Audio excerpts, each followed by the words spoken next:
Hi, my name is Adam Whitmer. I'm the founder and host here at ComplianceCohort.com. Now, this compliance clip is going to give an example of deceptive UDAAP violations. So, oftentimes I get asked the question, what's an example of a UDAAP violation? Well, first of all, let's talk about what UDAAP is. UDAAP is an acronym that stands for Unfair, Deceptive, or Abusive Acts or Practices. Basically, what a UDAAP violation is it's an act or practice that causes some sort of consumer harm. It causes harm to consumers. So one example of a deceptive act or practice is when there is inadequate disclosures of material terms in television advertising.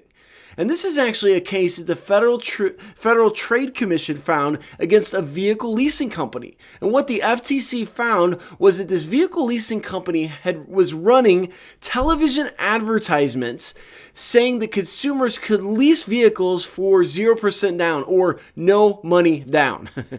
When in fact, on these ads, there was this blur of disclosures. You've all seen this when there's this blur. Now, nowadays when we have 4K televisions and high definition televisions that are as big as our living room, it's a lot easier to read the fine print.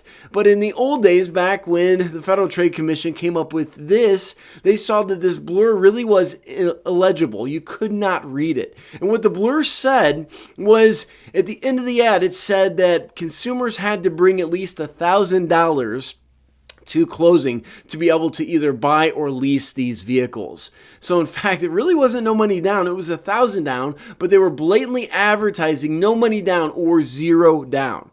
And this was found to be a deceptive act or practice. Now, why was this deceptive? Well, it was deceptive because it failed the three-prong test that was established by the Federal Trade Commission that's also used by regulatory agencies. So the three-prong test includes three things. First of all, the representation or omission. That's fun. Combine the two words and call it representation.